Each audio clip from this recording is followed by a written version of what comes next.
2012, Leonardo DiCaprio se coupe gravement la main lors d'une prise de Django Unchained. En tapant sur une table, il explose un verre et se met à pisser le sang. Évidemment, c'était pas prévu, mais l'acteur en profite pour improviser une scène magique restée au montage.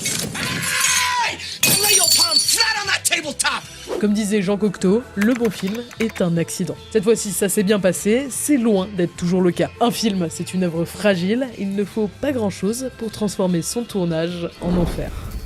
Le pire tournage de Steven Spielberg. Les Dents de la Mer est un énorme classique du cinéma. En 1975, la traque du requin tueur d'hommes terrorise des millions de spectateurs. Très bien reçu par la critique, il apporte gloire et argent au jeune réalisateur de 27 ans seulement. Soyons francs, c'est objectivement une prouesse parce qu'on parle du film le plus éprouvant de sa carrière. À la base, Spielberg n'est pas le premier choix des investisseurs pour réaliser le film. Il pense d'abord à quelqu'un de plus confirmé. Mais lors d'un déjeuner avec la production, celui-ci tue sa candidature dans l'œuf en étant totalement à l'ouest. Alors qu'on lui explique le projet, il répond très sérieusement: ça va pas être facile de tourner avec une baleine. Il est alors remplacé par Spielberg qui accepte sa mission tout en posant ses conditions. Des acteurs inconnus et de l'ultra-réalisme. Il contacte une animalerie pour lui demander de dresser un grand requin blanc. Très vite, l'idée est abandonnée. Alors, on se demande pourquoi. On parle quand même d'un super prédateur de 7 mètres, pas d'un petit toutou. Il nous faudrait un plus gros bateau.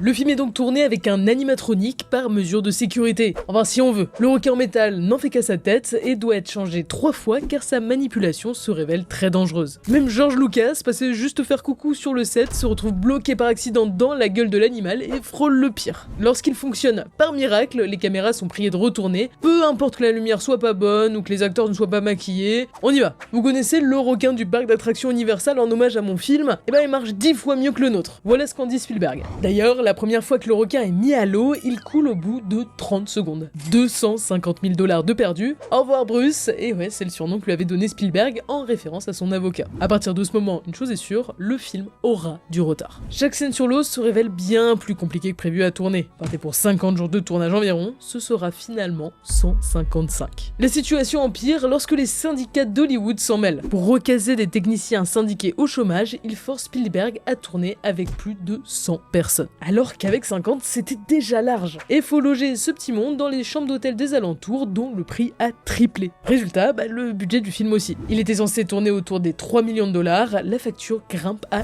10 millions. Le tournage est un naufrage, au sens propre comme au figuré. Lors d'une prise, le bateau des ingénieurs du son se met à sombrer, le chef son hurle tragiquement. Au diable les acteurs, sauvez le département du son. Ces conditions difficiles amènent certains acteurs et techniciens à picoler en douce pour tenir le coup. Spielberg, à la base emballé par l'idée de tourner sur l'eau, pense à jeter l'éponge. Il est remotivé par ses proches et ses équipes, seul l'auteur du livre dont le film s'inspire ne croit pas du tout en lui et déclare carrément que Spielberg est un ringard qui ne connaît rien à la vie et qu'il finira réalisateur de seconde zone. Perdu, le film est un triomphe critique comme financier, Les Dents de la Mer remporte 3 Oscars, montage, musique et son. Malgré un tournage plus que galère, Spielberg lance ici définitivement sa carrière de réalisateur incontournable. En revanche, vous ne le ferez plus jamais tourner sur l'eau. Il a déclaré après le film, même une scène dans une baignoire, je dis non.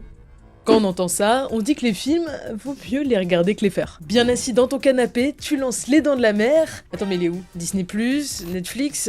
Attends, ils l'ont encore retiré du catalogue? Toi aussi, ça t'arrive trop souvent? C'est à ça que sert CyberGhost VPN. Change ta localisation sur internet pour profiter au maximum des catalogues de tes plateformes de streaming, Prime Video, HBO Max et plus de 40 autres. En tout, tu peux accéder à plus de 40% de contenu supplémentaire en français. En plus, tu peux les payer moins cher. En Inde, l'abonnement Disney+ n'est qu'à 2,80 €. Pour Spotify, mets ton IP en Argentine et paye 1,50 €. Encore mieux, si tu veux partir en vacances, passe par une IP locale pour réserver un hôtel ou un billet d'avion à bas prix. Complètement sûr, CyberGhost VPN, c'est parfait pour naviguer tranquillement sur internet. Protège-toi, cache ton IP pour éviter les attaques informatiques. D'un coup, t'es intraçable, un vrai fantôme. Tes données sont à l'abri des hackers. Tu choisis ton pays, tu lances, super simple, même pas 3 clics et c'est parti. 5 étoiles sur Trustpilot, 38 millions d'utilisateurs, service client en français 7 jours sur 7, satisfait ou remboursé sous 45 jours. Le tout pour seulement 2 € par mois. Sur Cinématrash, on vous offre une super offre, moins 83% de réduction et 4 mois gratuits. Le tout sur cet appareil, pratique pour partager en famille ou entre amis, qu'il soit sur PC, mobile, console, Smart TV, ça marche. Le lien est en description, allez voir ça. Le film le plus maudit de tous les temps.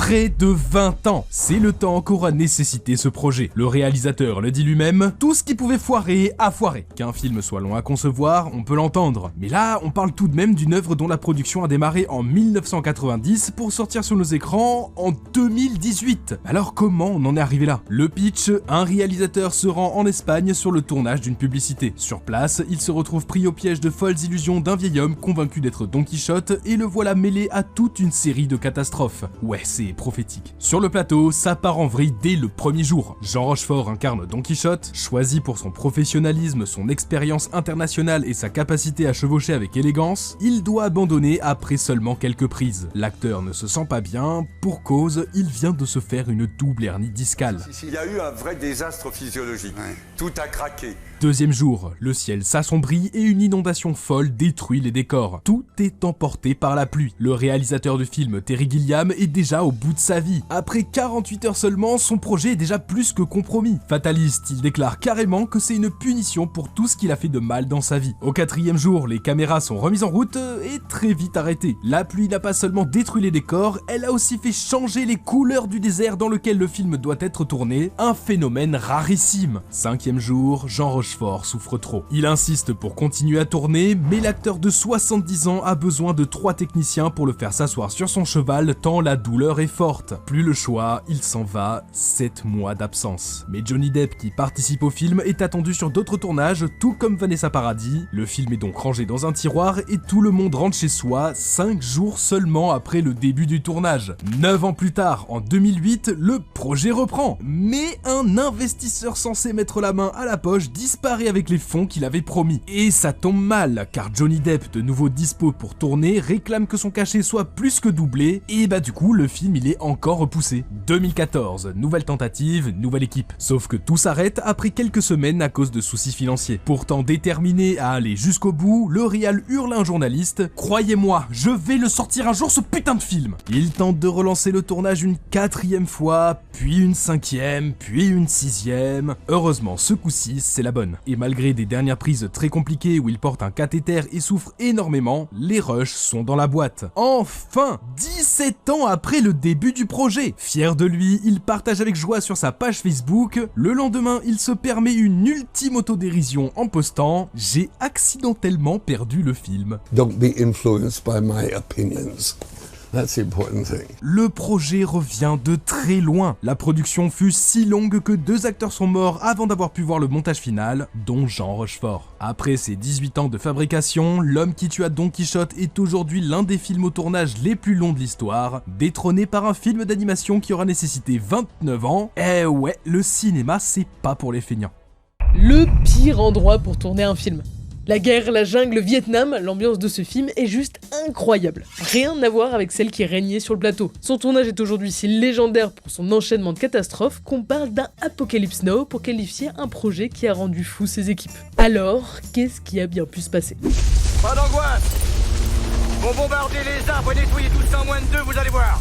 Primo, l'idée de faire un film au Vietnam, question de réalisme. Bonne idée, sauf qu'en 1976, la guerre n'est finie que depuis peu, et la situation sur place reste compliquée. Par prudence, on tournera aux Philippines. Et ce tournage, parlons-en. Il devait durer 12 semaines, il en durera 62. Les décors sont longs à construire, et résultat, les acteurs déjà présents sur place poireautent. Une fois terminé, tout est balayé par une tempête. Des mois entiers de travail perdu, et à force de rester à rien faire sous la pluie, certains acteurs commencent à se droguer pour passer le temps. L'un d'eux décide même de ne plus se laver et d'être défoncé toute la journée pour mieux coller à son personnage. Il sent si mauvais que la production lui affrète un bus spécial. Heureusement, il n'est pas allé jusqu'à droguer les autres à son insu, parce que oui, ça s'est déjà arrivé sur le tournage de Titanic, un membre de l'équipe a relevé la soupe distribuée à tout le monde sur place avec un dérivé du LSD. Bilan, des dizaines de personnes évacuées d'urgence à l'hôpital.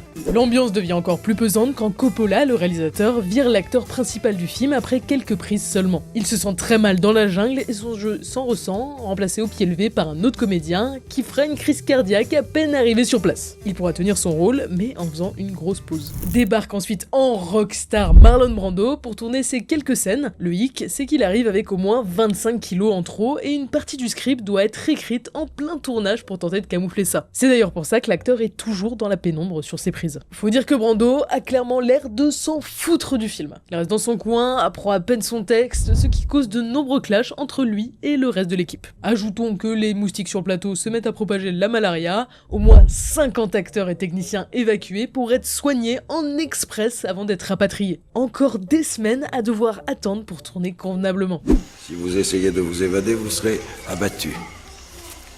On discutera de ces choses plus tard. Tout le monde devient fou et Coppola commence à manquer d'argent pour boucler son projet. Il hypothèque sa maison et met toutes ses économies dans le film. Il peut aussi compter sur le soutien du gouvernement philippin qui lui prête des hélicoptères pour les scènes de bataille. Sympa, mais ils doivent être peints le matin aux couleurs de l'armée américaine, puis repeints le soir dans leurs couleurs officielles, ce qui fait surtout perdre du temps.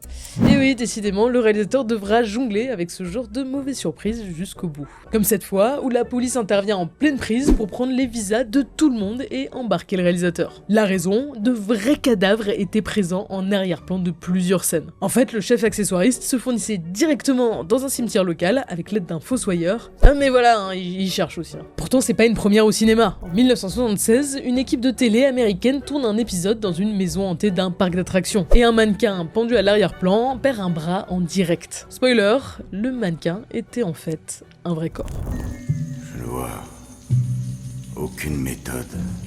Lorsque le tournage s'achève, Coppola, épuisé, revient chez lui avec 40 kilos de moins. Reste encore tout à monter et c'est parti pour 3 ans de galère, de choix artistiques et de remaniement de dernière minute. De l'écriture jusqu'au montage final, le film nécessite presque 6 ans de travail. Aujourd'hui, Apocalypse Now est devenu un pilier du genre, considéré comme archi-culte. Il décroche une Palme d'Or à Cannes et 2 Oscars. La femme du réalisateur sort même un reportage à succès sur ses coulisses, car finalement, l'envers du décor est aussi dingue que le film lui-même. Coppola peut souffler, il vient de revenir des enfers. Un projet un peu trop fou. Être réalisateur, c'est savoir faire face aux imprévus, pas les créer de toutes pièces. Fitzcarraldo est aujourd'hui connu pour son tournage, l'un des plus lunaires de tous les temps. Le film relate l'obsession d'un homme pour implanter son propre opéra au milieu de la jungle, un pitch ambitieux et son réalisateur Werner Herzog l'est tout autant. Il le dit lui-même, « Si j'abandonne ce projet, je serai un homme sans rêve ». 1982, on peut commencer à tourner. Seulement, pas question de se la couler douce. Le film sera sans effets spéciaux et surtout loin de tout. Le premier village dans l'Amazonie est situé à 1400 km des lieux de tournage. De plus, les acteurs doivent trimballer avec eux le matériel ultra lourd nécessaire pour filmer. Autant dire qu'ils déchantent très vite. Heureusement, ils peuvent compter sur des repas livrés par avion à travers la jungle. Ça c'est la classe. Sauf qu'un jour, un serpent se glisse dans un plateau repas et mord le guide qui dirige l'équipe. Sous les yeux ébahis des autres, il se saisit d'une tronçonneuse pour se sectionner la jambe avant que le venin ne se répande dans son corps. Le tournage connaît aussi 2 des plus grosses pluies du siècle. Contraint de couper les caméras et d'affronter la boue, Herzog prend un retard monstre. Il fait donc livrer un bulldozer pour progresser plus facilement. Bilan, 600 litres d'essence par jour engloutis et par la même occasion, le budget du film. D'ailleurs, sur place, un conflit oppose locaux et compagnies pétrolières. Les lieux sont plusieurs fois envahis par des indigènes. Enfin diplomate, Herzog parlemente et calme le conflit. Mais là où il ne peut rien, c'est quand l'acteur principal du film est victime de dysenterie. Il abandonne le film et 40% des rushs doivent être jetés à la poubelle. Une véritable catastrophe. I shouldn't make movies anymore. Le tournage de Fitzcarraldo reprend depuis zéro, avec un nouvel acteur principal, Klaus Kinski, qui à peine arrivé ne fait que se plaindre et de hurler sur tout le monde. Il est si insupportable que des locaux proposent leur service à Herzog pour l'assassiner. Après une vraie réflexion, ce dernier décline l'offre. Les indigènes lui disent alors que si c'est une question d'argent, ils peuvent le faire gratuitement. Ah ouais, bonne ambiance. Bon, faut dire que cet acteur il est spécial. Un jour, en pleine pause repas, l'équipe apprend le terrible crash d'un avion transportant plusieurs techniciens censés arriver en renfort sur le tournage. Tout le monde est effondré, sauf Kinski, qui ne réagit pas du tout et lance un glaçant. Il est tiède ce café. Il part ensuite se laver à l'eau minérale, alors que tout le monde fait gaffe à ne pas gâcher de l'eau potable. Bah ouais mon gars, on est au milieu de nulle part. L'équipe est au bord de l'implosion et Kinski s'embrouille méchamment avec Herzog. Ce clash de titans a même été filmé. Quand on sait que les 2 hommes se sont déjà tirés dessus au pistolet lors d'un précédent tournage, tout le monde flippe. L'une des balles en question avait a arraché le doigt d'un figurant. Kinski a ensuite voulu quitter le tournage, mais Herzog lui lance dans le plus grand des calmes: si tu te casses, je te tue et je me suicide juste après. Kinski prend les menaces de Herzog très au sérieux et accepte de rester. Ah ça c'est sûr, on est sur du réalisateur qu'a du répondant. Une anecdote le décrit bien. Un jour, un caméraman s'entaille violemment la main par accident, mais aucun médecin n'est présent sur le tournage ou dans les tribus locales. Pour atténuer les douleurs, il fait ramener sur le plateau une prostituée, censée le divertir. Je dis ça comme ça, mais je pense qu'il aurait préféré un bandage. Après plusieurs mois, Herzog touche enfin au but. La scène finale est tournée. Pour capter ces images, il a fallu acheminer un bateau en haut d'une colline. Oui, en haut d'une colline. 700 paires de bras sont nécessaires pour cette prouesse et bon nombre des gens ont cru y passer quand l'embarcation a failli se renverser sur eux. Ultime coup de chaud. Une fois rescapé, Herzog se couronne lui-même conquérant de l'inutile. En 1982, le film sort enfin et il est franchement bon. En interne, personne n'en revient tant chaque scène fut une épreuve à tourner. Aujourd'hui, Herzog est vu comme un réalisateur culte et si ceux qui ont travaillé avec lui le détestent, le grand public l'adore pour ses excentricités. On l'a vu, un tournage peut vite devenir n'importe quoi. C'est pourquoi aujourd'hui, bon nombre de films sont plus sages dans leur production. Un imprévu sur le plateau, c'est du stress pour le réalisateur, du danger pour les acteurs et de l'argent perdu pour les producteurs. Bref, personne ne souhaite ça. La magie du cinéma en prend peut-être un coup, mais si des drames peuvent être évités, qui sommes-nous pour juger? Encore merci à CyberGhost VPN, protégez-vous et faites des économies en contournant les géorestrictions pour seulement 2 € par mois grâce au lien en description.